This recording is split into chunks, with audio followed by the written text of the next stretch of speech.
Untuk mendukung tutorial komputer, kalian bisa mengklik subscribe. Halo, selamat datang di tutorial komputer. Tutorial kali ini mengenai cara menghapus address bar di file Explorer di Windows 10 ataupun 11. Yang manakah address bar?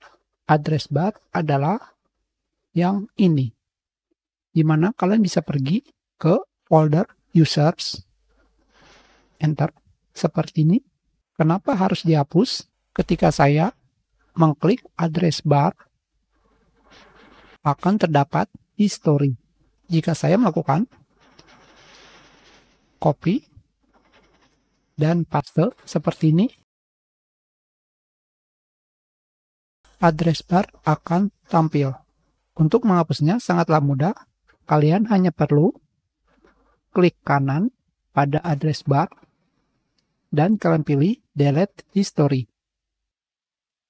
Sudah kita hapus.